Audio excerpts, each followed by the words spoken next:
새벽도 하나님께서 우리에게 은혜 주실 줄 믿습니다. 금년인지 작년인지 제가 요새는 잘 왔다 갔다 하는데요. 인도네시아를 선교여행 갔을 때입니다. 선교사님과 그 지역을 위해서 여러 짐들을 바리바리 교회에서 준비한 거, 또 성도님들이 기증한 거 다 이렇게 싸가지고 이제 짐을 다 꾸렸죠. 그 전날 다 꾸리고, 그 다음 이제 아침에 개인 짐들을 다 가지고 와서 이제 무게를 딱 맞춰가지고 출발을 하려고 하는데, 김여성 선교사님 아버님이 이만한 짐을 가지고 오신 거예요. 무슨 짐이냐 하면은 선교사님이 좀 건강하라고 약을 지어 오셨어요. 그게 한 30kg가 되는데, 이게 큰일 난 거예요. 이걸 가져가자니 이미 꽉 짜 있고, 두고 가자니 그 약인데 두고 갈 수 없잖아요. 그래가지고 이제 이거 어떡하나, 지금 막 출발 시간 다 됐으니 어쨌든 가자. 그래서 무조건 갔어요. 공항에 가가지고 무게를 달아보니까 이건 안 되는 거예요. 그래서 어떻게 합니까? 그 교회 짐을 각 사람에게 막 나눠주는 거예요. 자기가 들고 가라고. 예? 그래가지고 제 가방이 그래도 제일 작고 제일 많이 비어 있었어요. 그래서 화물로 붙이려던 것을 들고 타기로 한 거예요. 들고 타기로. 그래서 이제 뭐 물이라든지 뭐 이런 거 화장품 다 빼내고 이제 교회 짐을 잔뜩 채워가지고 들고 들어간 거죠. 그죠? 들어가는데 이제 그 검색대를 딱 집어넣었더니 삥 하고 걸려버렸어요. 그래서 이상하다. 가방에 걸릴 게 없었거든요. 제 생각에. 그래서 나중에 가서 아무것도 없는데 왜 그러냐고 그랬더니 있다고 오라 그러더라고. 가서 가방 열래요. 여니까 뻥 터지죠. 지금 잔뜩 집어넣어가지고 짚어 채웠는데, 그걸 다 끄집어내가지고 마지막 찾아낸 게 뭐냐 하면은 제 세면기 주머니 안에 요만한 맥가이버 칼이 있었어요. 요만한 거. 그 안에 이제 가위가 있어가지고 아주 쓰기가 유용한 거거든요.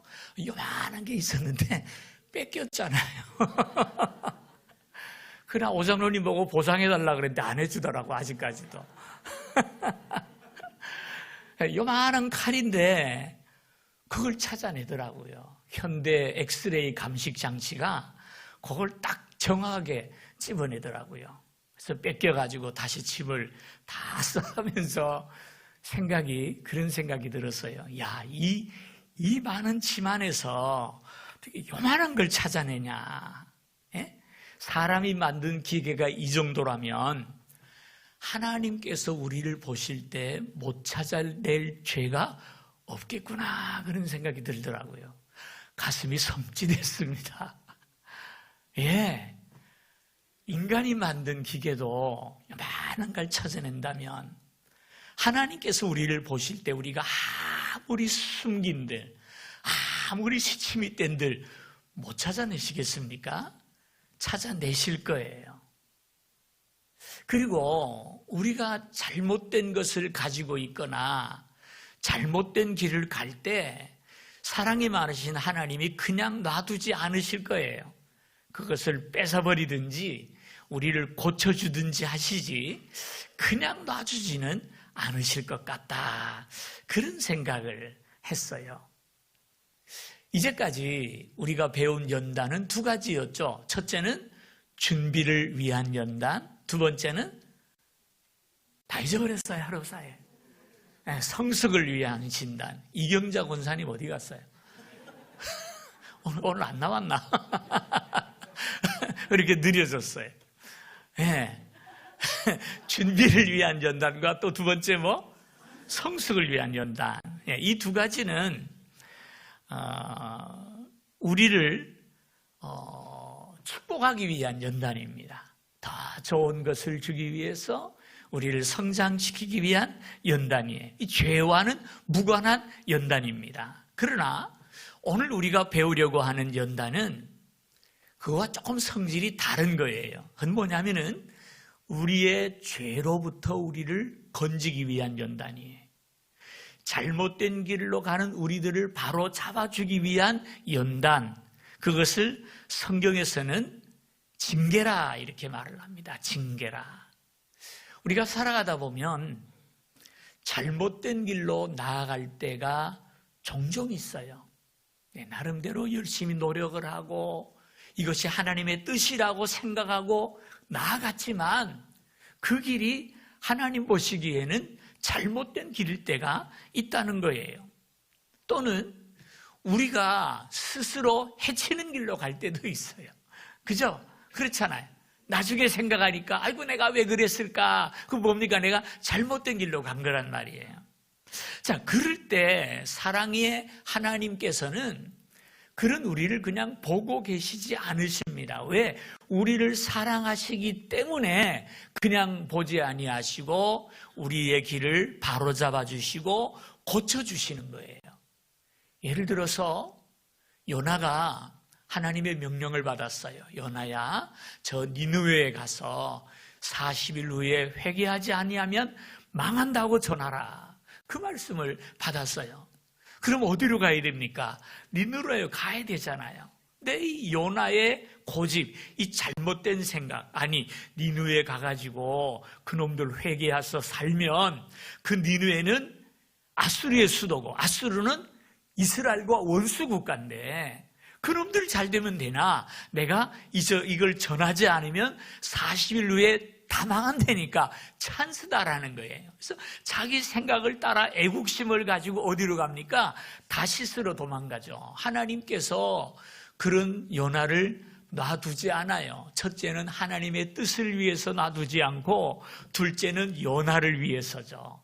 곁길로 가는 요나를 하나님께서 돌이켜 세우세요. 어떻게 돌이키시죠? 배를 타고 도망가는 그 배에 풍랑을 일으켜서 막 뒤집어질 듯 하니까 어쩔 수 없이 선원들이 요나를 바다에 던져서 큰 고기가 삼킵니다. 그리고 어디 가서 뱉습니까? 니느웨 앞에 갔다가 뱉어가지고 갈 수밖에 없게 만들더라는 거예요. 마찬가지예요. 오늘 우리도 그래요. 우리가 잘못된 길로 갈 때, 범죄의 길에 빠져들어갈 때 가만 두고 보신다면 우리를 사랑하시는 하나님이 아니시잖아요. 반드시 우리를 고치시고 바로 잡으세요. 이것이 우리를 사랑하시는 하나님의 사랑인 줄로 믿으시기를 바랍니다. 왜 그렇게 하시느냐? 우리가 하나님의 자녀답게 살기를 원하시는 마음이 첫째고요. 두 번째는 가만 놔두면 그 죄가 언제 심판을 받게 됩니까? 마지막 심판날에 그 죄가 너희 앞에서 소리 지르리라 그랬어요. 그래서 마지막 심판 때는 기회가 없잖아요. 그래서 우리를 징계하시고 고치시고 바로 세우시면서 이 땅에서 우리를 고쳐주시는 거예요. 근데 분명한 것은 이것은 하나님 우리가 미워서 우리를 쫓아내는 것이 아니라는 거예요. 우리를 사랑하시기 때문에 우리를 안아주시고 품으시고 거두시는 하나님의 긍휼이요 사랑인 줄로 믿으시기를 바랍니다. 얼마 전에 카톡으로 친구가 한번 그림인가 동영상인가를 뭐 하나 보내준 적이 있어요. 글이었나 보다. 그래서 이렇게 봤더니 너무 재미있었어요. 뭐냐 하면은 한 40년을 함께 50년이던가요? 함께 살아온 할머니, 할아버지가 계셨어요. 그래서 늙어가지고 같이 이렇게 벤치에 앉아있는 걸 보고 너무 멋있으니까 젊은 사람이 가서 물어봐서 봤어요. 아니, 저 두 분은 결혼한 지 얼마나 되셨어요? 그랬더니 이 할아버지, 할머니가 하는 말이 50년 됐다는 거예요. 50년. 그러니까 이 젊은이가 깜짝 놀라가지고 아니, 50년이나 그렇게 사셨어요? 그랬어요. 그랬더니 그 할머니가 하시는 얘기가 우리 세대는 버리는 세대가 아니고 고쳐 쓰는 세대라 가지고 우리는 서로를 버리지 않고 고쳐가며 살아왔다 그러더래요. 예, 우리를 사랑하시는 하나님도 우리가 좀 잘못됐다고 버리시는 하나님이 아니에요. 어떤 분이실까요? 고쳐 쓰시는 하나님이에요. 고쳐 쓰시는 하나님의 방법이 뭐냐? 징계라라고 말씀을 합니다. 다윗의 예를 한번 들어볼게요. 다윗이 젊은 날에는 정말 하나님 앞에 충성하고 믿음으로 흠이 없이 살아서 하나님 보시기에 정말 마음에 합한 자였어요. 근데 나중에 노년이 되어가지고 나이가 들어서요, 더 이상 전쟁에 앞장설 수 없는 나이예요. 부하들이 얘기했죠. 아이고, 다윗 왕이요, 이제 좀 전쟁에 나오면 거추장스러우니까 집에 가만히 계세요. 우리가 싸우겠습니다. 그래서 이제 왕궁에 혼자 남고 부하들이 전쟁터로 나간 거예요. 맨날 싸우던 부지런한 사람이 할 일이 없어지니까 이게 이제 사실은 위험한 때입니다. 우리 그리스도인은 할 일이 없을 때가 위험한 순간이에요. 누굽니까? 저 서양 속담에 보면요, 할 일이 없는 손은 마귀의 도구가 된다라는 말이 있어요. 할 일이 없는 손은 마귀의 도구가 된다. 손만이겠습니까? 할 일이 없는 마음, 할 일이 없는 눈도 마찬가지로 엉뚱한 걸 보게 되죠. 다윗이 할 일이 없으니까 낮에 늘어지도록 잠을 잤어요. 낮잠을. 그리고 이제 한 서너 시쯤 됐나 봐요. 일어나가지고 왕궁 옥상으로 올라갑니다. 해가 이제 뉘엿뉘엿 져가며 좀 서늘한 바람이 부니까 왕궁에 올라갔겠다, 잠은 잤겠다, 그러고 이러고 보는데, 웬 여자가 옷을 벗고 목욕을 하는 걸 봤어요. 그래서 그냥 누군지 궁금해가지고, 누군지 좀 알아봐라, 어떻게 생겼다 좀 보자. 그러다 보니까 그냥 그 여자가 왕궁까지 왔어요. 그래서 넘지 못할 선을 넘었잖아요. 간음죄를 짓고 한 걸음 더 나가서 살인죄까지 짓고 말았잖아요. 그러면서 자기가 잘못한 거 알았을까요? 몰랐을까요? 알았죠, 분명히. 그 당시에 간음이나 살인은 그거는 사형감이에요. 그 당시에 법으로는 사형감이라는 말이에요. 그런데도 그것을 숨기고 가만히 안고 있어요. 하나님이 그걸 보시니까 내 사랑하는 다윗이 이래가지고 안 되겠다는 거죠. 안 되겠다는 거죠. 선지자를 보냅니다. 가서 회개하라고 그래라. 선지자가 가서 다윗의 죄를 지적하죠. 당신이 잘못했습니다. 회개하십시오. 그때 다윗이 그것을 깨닫고 회개합니다. 눈물로 회개하죠. 그래서 하나님께서 그를 용서하셨어요. 그런데 여러분, 꾸짖고 회개하고 용서받는 것이 끝이 아니더라고요. 우리 하나님이 뒤끝이 조금 있으세요. 그래서 우리를 해코지하려는 뒤끝이 아니고, 그 죄를 한번 맛을 본 다음에 놔두면 어떻게 됩니까? 또 그리로 가요. 하나님께서 그 죄의 뿌리를 빼기로 작정하신 거예요. 그래서 다윗에게 큰 교훈을 주시죠. 그게 징계예요. 그 교훈이 뭡니까? 우리아의 아내가 낳은 아들이 결국은 죽게 됩니다.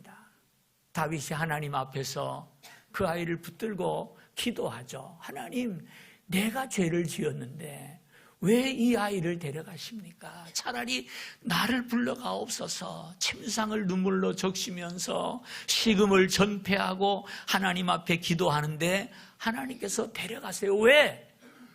우리 하나님은요, 죄를 엄하게 다루세요.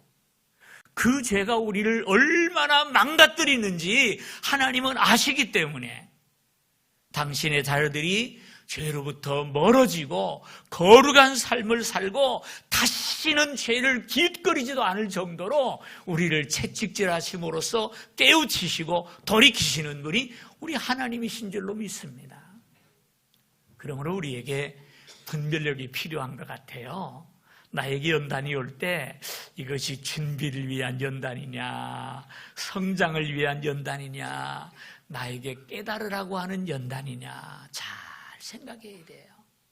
그래서 징계를 위한 연단일 때는 하나님 앞에 회개하고 고치는 것밖에는 길이 없단 말이에요. 그러나 고치고 하나님 앞에 나아가면요, 하나님 기뻐하시고 받아주시지 않겠습니까? 어차피 우리를 사랑하셔서 징계하셨으니까 말입니다. 성경에 또 하나의 얘기가 나와요. 마가라는 사람입니다. 마가. 이 마가는 사도 바울이 1차 전도 여행을 하러 나갈 때 같이 따라갔던 사람이에요. 근데 처음에는 뭣도 모르고 따라 나섰는데 한참 가다가 보니까 이건 장난이 아닌 거예요. 너무 힘든 거죠. 너무 고통스럽고 너무 어려우니까 그만 중도에 슬며시 빠져가지고 집으로 도망가 버리고 말았어요. 그래서 바울과 바나바가 1차 여행을 다 마치고 돌아와서 쉬고 이제 2차 전도 여행을 떠나려고 합니다. 그랬더니 바나바가 저번에 도망갔던 마가를 데리고 가자는 거예요. 예? 바나바에게 이 하나님의 긍휼의 마음도 있었지만 마가가 바나바의 생질이기도 합니다. 친척이에요. 아마 그런 마음이 컸던 것 같아요. 그래서 저번에 한번 실수했는데 이번에 데려가서 잘 좀 우리가 훈련시킵시다. 그랬더니 바울이 안 된다는 거예요. 그때 그놈이 돌아가는 바람에 우리 선교단이 얼마나 기운이 빠지고 힘이 없어졌는데 그놈을 또 데려가냐? 안 된다는 거예요. 자, 이러면 누구 말이 옳습니까? 그럴수록 데려가서 키워줘야 됩니까? 아니면 다른 사람들 힘이 빠지고 이게 보통 여행이 아니고 선교 여행이니까 데려가면 안 된다는 바울의 말이 맞습니까? 사람마다 좀 다르겠지만 저는 둘 다 옳다고 생각해요. 둘 다 옳다고 생각하는데 바울의 말이 더 맞는 것 같아요. 왜? 이게 사람의 일이 아니고 여행 가는 게 아니고 지금 하나님의 일을 위해서 가잖아요. 바울은 하나님의 일을 심각하게 본 거예요. 이 또 하나님의 일을 위해서 가는데 또 그런 불미스러운 일 때문에 대원들의 마음이 상하고 영향력을 주어서는 안 된다는 것이죠. 그래서 끝까지 고집하다가 결국 바나바와 바울이 결별하게 되죠. 바나바는 마가와 함께 가고 바울은 실라와 함께 이렇게 떠나게 되는 것이 2차 전도 여행입니다. 바울에게 긍휼의 마음이 없었을까요? 그렇진 않아요. 바울은 그 마가로 하여금 회개로 끝나는 것이 아니라 깨닫기를 원했다는 거예요. 그에게 교훈을 준 거예요. 그 증거가 어디 나오느냐? 나중에 디모데서에 보면은 디모데에게 편지하면서 디모데야 겨울이 오기 전에 빨리 와라. 날 좀 도와줘라. 그러면서 하는 얘기가 내가 올 때 마가를 데리고 오라 그래요. 그러면서 그가 나와 내일의 유용한 사람이다. 그런 얘기를 해요. 그걸 보면 전체적인 드라마를 볼 때 다윗은 마가를 사랑한 거예요. 그러나 그 당시에 거기에서는 마가에게 징계가 필요했고 그를 반성케 하고 생각케 함으로써 오히려 바로 세우기를 원했다는 것이 바울의 마음이라는 것을 발견하죠. 여러분 이것이 바로 하나님의 마음인 줄로 믿으시기를 바랍니다. 그래서 오늘 본문 11절에 보면 무릇 징계가 당시에는 즐거워 보이지 않고 슬퍼 보이나 후에 그로 말미암아 연단받은 자들은 의와 평강의 열매를 맺느니라 그랬어요. 예, 징계를 받고 연단을 받을 때에는 힘들지만 그로 말미암아 연단받은 자들에게 나타나는 결과가 뭐냐? 의와 평강의 열매를 맺는다고 우리들에게 말씀하십니다. 말씀을 정리하십시다. 연단에는 3가지 이유가 있다 그랬어요. 준비를 위한 연단이 있고 다음에 성숙을 위한 연단이 있고 3번째는 바로 세우기 위한 연단, 징계 연단이 있다 그랬어요. 우리가 하나님 앞에 어려운 일을 겪을 때마다 이 3가지를 점검해 보십시다. 과연 내가 지금 겪는 연단은 무엇인가? 이것이 준비와 성숙을 위한 것이라면 인내할 수밖에 없어요. 그러나 이것이 징계라면 깨닫고 고치고 바로 설 때 하나님께서 기뻐하시고 우리를 받아주실 줄 믿습니다. 마지막으로 제일 중요한 말씀을 이제 드립니다.